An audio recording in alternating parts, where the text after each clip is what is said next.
Assalamualaikum warahmatullahi wabarakatuh. Perkenalkan, nama saya Facinda Toloy. Saya akan memaparkan materi yang pertama, anggaran laba rugi.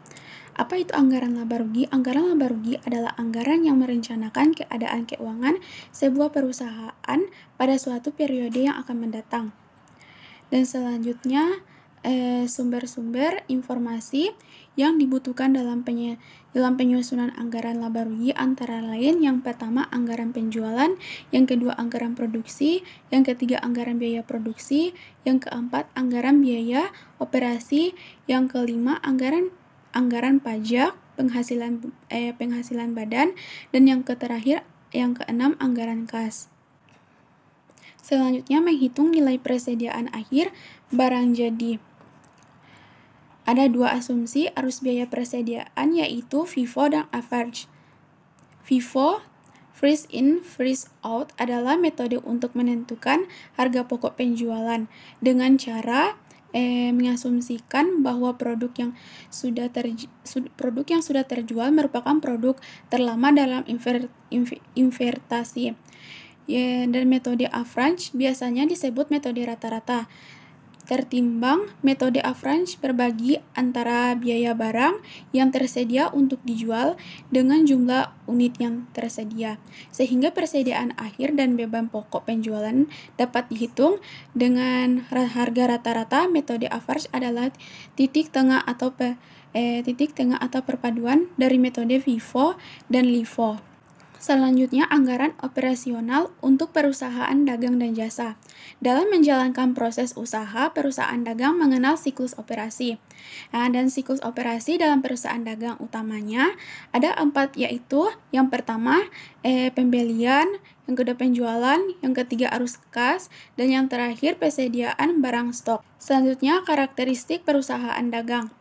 Yang pertama, yang memiliki aktivitas utama berupa membeli, menjual, menyimpan di gudang penyimpanan, dan kembali menjual. Yang kedua, tidak melakukan proses produksi barang. Yang ketiga, perhitungan total keuntungan berpatokan dengan total hasil penjualan dikurangi biaya pembelian dan biaya operasional. Yang keempat, perusahaan tidak melakukan proses produksi terhadap barang-barang yang dijual. Yang kelima, barang yang dijual langsung dijual tanpa melalui proses pengolahan atau perubahan sedikit pun. Dan yang keenam, kegiatan akuntansi berlandaskan dengan akun persediaan barang, yaitu perhitungan harga pokok, penjualan, dan laporan laba rugi memakai bentuk single step dan multiple step. Selanjutnya, kegiatan perusahaan dagang dalam catatan maupun prosedur akuntansi perusahaan dagang tidak berbeda dengan perusahaan jasa. Karena laba atau rugi suatu perusahaan dagang dihitung dengan cara mengurangkan biaya untuk memperoleh pendapat dari hasil penjualan pada periode yang bersangkutan, dan biaya-biaya tersebut meliputi harga pokok, kos barang yang terjual, dan biaya-biaya operasi yang terjadi selama periode bersangkutan. Dan yang selanjutnya, perbedaan akuntansi perusahaan dagang dengan perusahaan jasa. Akuntansi perusahaan dagang memiliki perbedaan dengan perusahaan jasa.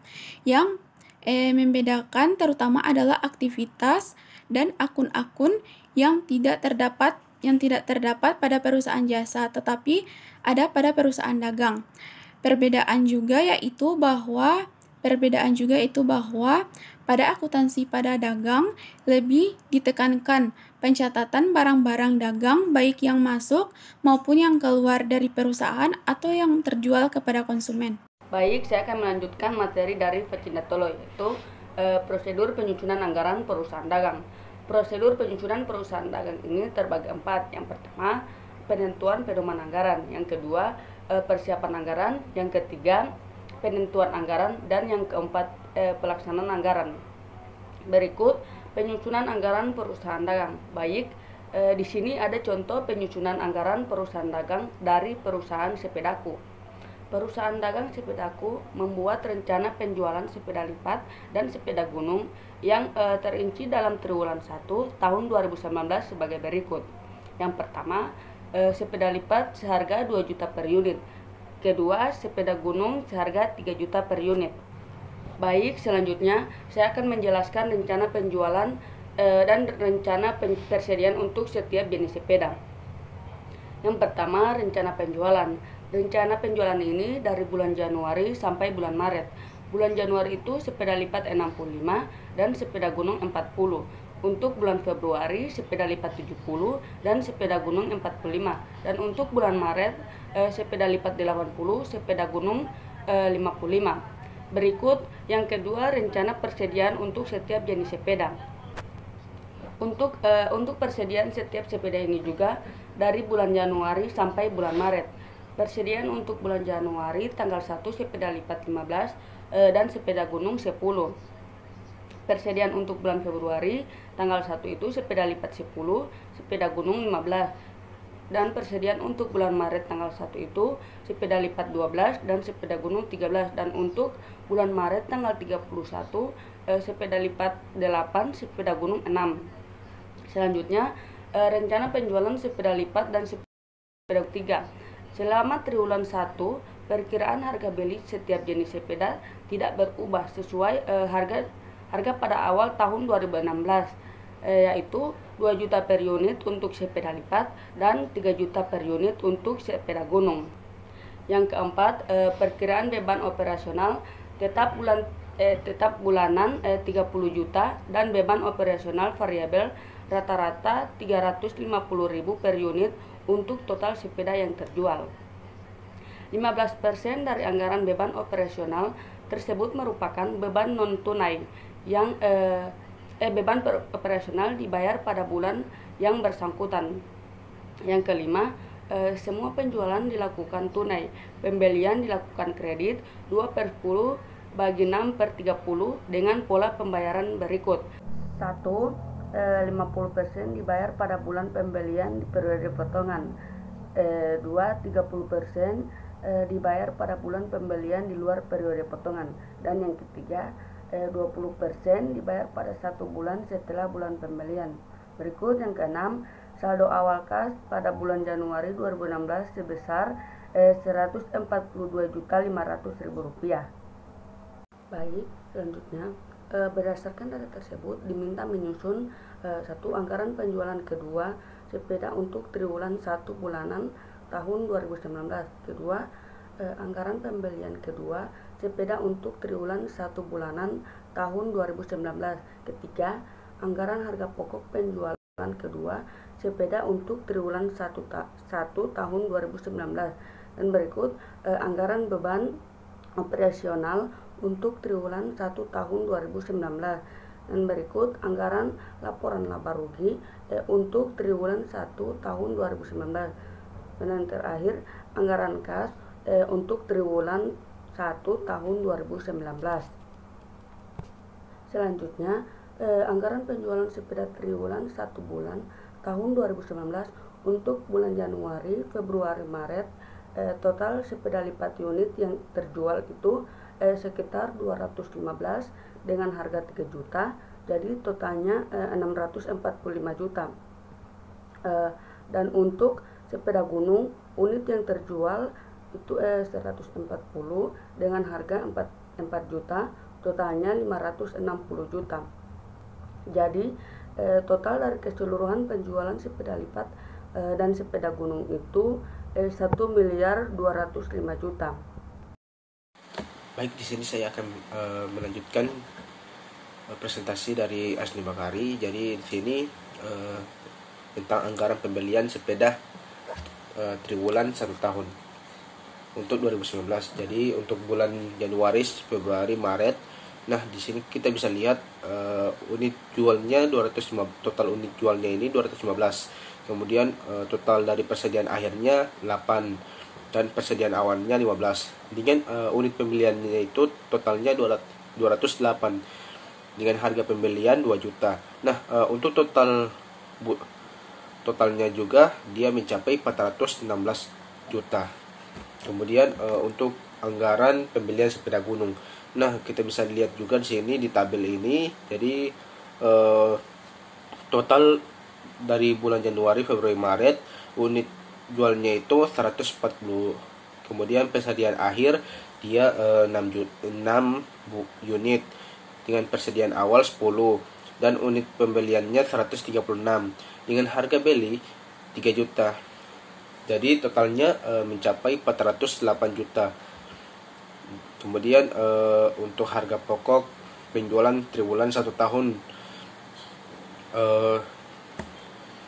dari bulan Januari, Februari, Maret, total jumlahnya itu unit yang dijual untuk sepeda lipat itu mencapai 215 unit dengan harga jual 2 juta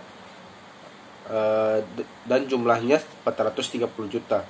Dan untuk sepeda gunung dia mencapai 140 juta dengan harga 3 juta dan jumlah total harganya ini 420 juta. Jadi total dari anggaran sepeda lipat dan sepeda gunung ini dia mencapai 850 juta. Kemudian anggaran beban operasional triwulan 1 tahun. Jadi dari Januari, Februari, Maret ini total biaya tetap per bulannya ini dia mencapai 90 juta. Dengan biaya variabel per unit dia mencapai 124 juta 250 ribu. Jadi totalnya mencapai 214 juta 250 ribu. Kemudian untuk anggaran laporan laba rugi dia untuk periode triwulan 1 tahun 2019. Jadi mulai dari pendapatan penjualan, kalau untuk sepeda lipat dia 645 juta. Kemudian untuk sepeda gunung dia 560 juta. Jadi totalnya 1.205 juta. Kemudian untuk harga pokok penjualan atau HPP untuk sepeda lipat dia mencapai 430 juta dengan sepeda gunung 420 juta. Totalnya 850 juta. Untuk laba kotor dia 215 juta untuk sepeda lipat dan sepeda gunungnya 140 juta. Jadi totalnya 355 juta. Kemudian total dari beban operasional dia mencapai 214 juta 250 ribu dengan laba bersih 140 juta 750 ribu. Kemudian anggaran kas triwulan 1 tahun. Jadi di tabel ini kita bisa lihat bahwa jumlah pengeluaran kas pada Januari, Februari, Maret. Kalau untuk Januari dia 258 juta 187.500 dan untuk bulan Februari dia 326 juta 382.500 dan untuk bulan Maret dia 354 juta 102.500. Jadi total saldo akhir dari Januari dia 239 juta 312.500. Untuk Februari dia 302 juta 930.000 dan untuk bulan Maret 408 juta 827.500. Jadi itulah yang bisa saya sampaikan. Lebih dan kurangnya saya mohon maaf. Assalamualaikum warahmatullahi wabarakatuh.